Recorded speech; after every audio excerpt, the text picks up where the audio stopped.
They try to teach you that these monkeys are your common ancestors. No, he's not your common ancestors. He's your common earthling. You see, because everything is after its kind, no matter how you see it. That's what it is. Right. The common, what they don't understand is they see similarities in structure, and that's because they don't understand programming. If you look at a Microsoft Word document and a PowerPoint document, you're going to see some of the same buttons, some of the same things, because it's using the same programming code, whatever they use. So what they have something in evolution called homology. So they look at a bat's wing and say, well, we can see some evolution because the bat wing is just like the human hand. Or you look at certain other parts of creatures, that's called a common creator, not a common ancestor.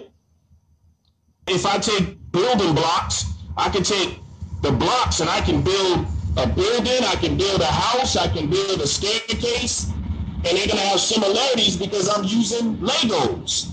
That's the same thing. Everything on Earth has DNA. So it's the creator used that code to create. It's simple. When people realize what evolution doing, it's the biggest blasphemy. Like I said, we got to talk about diversity. What I'm telling you is that no race came before the other. It's all of it is right. All of them came at the same time, like the ancestor said. That when we do that, it puts the intelligence back into the creation. Because if you have a creation, you have to have a creator. And what science did was give you a creation, excluding a creator. And it's the creator that created the Taurus field. And she was also a bull in a lot of Egyptian deities and forms.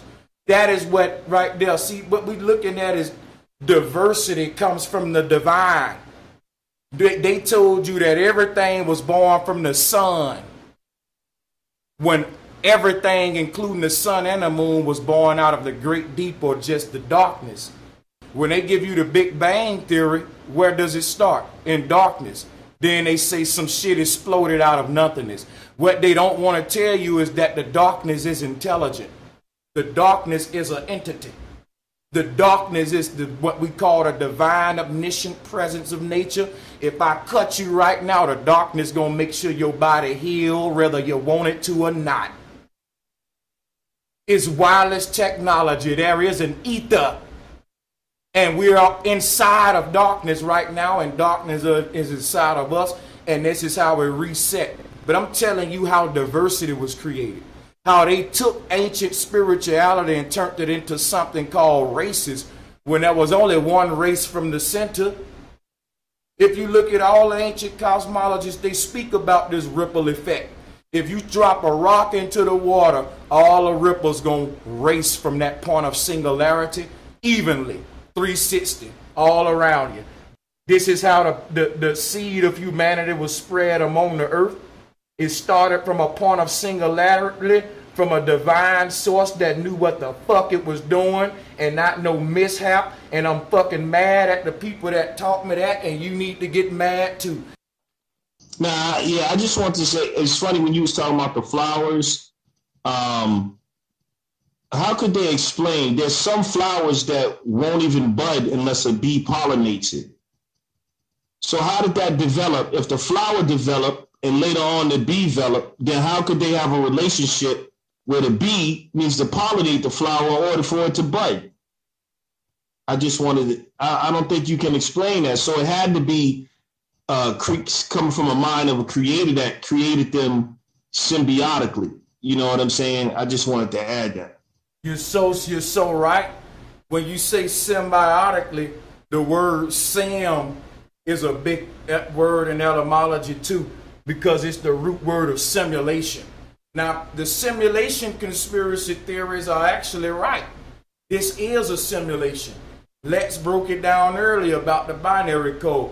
The DNA inside of you is running a simulation. In other words, ain't nothing by mistake. Ain't no accidents here. Everything is divine will and intelligence. Ain't nothing a mishap. Right. Right, because see, the Most High, when He put the Spirit in a lot of these things, man, we can see how it organized and it's precise. When they build a nest, a hive, or whatever it is, man, you see that's intelligence at its finest, and that you couldn't, as a person, duplicate unless you watched it do it. We speak on stuff like bird brains, but I don't think nobody just can go out and just build a bird nest without watching the bird. You just can't do it on your own like the bird do it. So we can see that the bird is intelligence. It's the intelligence all through it. No matter what species you look at, it's designed to do whatever it needs to do to protect itself and be distinguished from any other thing. See, evolution that don't just happen by happenstance, man. You see what I'm saying? It's just too much intelligence within that. And you know what? When we talk about this divine intelligence that's all around us, the evil scientists that run our world today built the science off ignoring that. All of our science is built off mishap. It's really lifeless scientists, because we can never unravel the mysteries of what life is, what we are. Think of all these people with these degrees in science. They still can't tell you why the earth was created, why we here. What is up? They don't know what the fuck they talking about. Is all theoretical, because it's a science that's based off explaining the creation by excluding the creator. Now they trying to explain to you everything about the creation without acknowledging that it was created first of all. All animals know about this divine intelligence. Nothing around you is a mishap. Look at a mountain. A mountain is sacred geometry. It's a triangle. That's a structured design. It ain't just a mishap.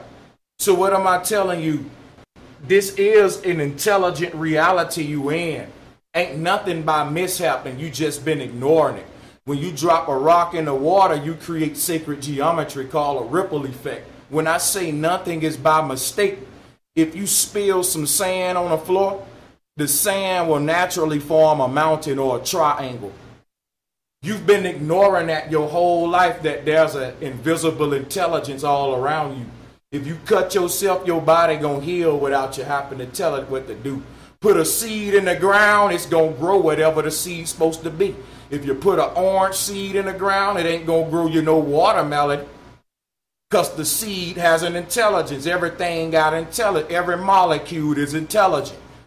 Science took the magic of our reality away from us and got you thinking it's a mishap. So we ask questions like, where we from? Who did this? Where that? And I'm trying to have streams to end all that dumb talk so we can ask the real questions. There's an intelligence all around you that's omnipresent. Like I said, if you spill something, if you spill some sand, it'll automatically form a miniature mountain. Just like the mountains outside. I live in the desert. I see these mountains. They shape like sacred geometrical shapes. It ain't just no mishap. Something designed them. We in a fucking intelligent reality. You got to realize that. So like I said, in the Western world, they want to get you caught up with this or that. Democrat or Republican. Aboriginal or African. But when you look at what I'm telling you today, that everybody got bits and pieces of the truth, and we all started at the same place at the same time, you will see how they divide and conquer, and they keep the debates going. These debates been feeding these communities for so many years. Hebrew Israelite verse that one. A Moor or a damn Kemite. A Kemite or a goddamn Christian. You know, the Christian or the Islam. It's always this or that. But when you go study the ancients, they didn't deal with a polarity. They didn't say it's either this or that. They say it's or. When we migrated from the North Pole, they didn't want everybody to know the truth about this place, because to know where you are would teach you who you are, what you are. The answers we looking for is just you losing these damn beliefs. It's the answers you looking for, you can find them the day you open your mind and regain your sense of magic and awe about the place where you're living at. Quit thinking that the Most High confine you to a little damn blue speck of ball in a vacuum of darkness, floating around with a bunch of structureless motherfucking worlds that's lifeless and made in vain, and big balls of gas and shit clashing into each other over there, and nothing has a foundation. Time to wake up.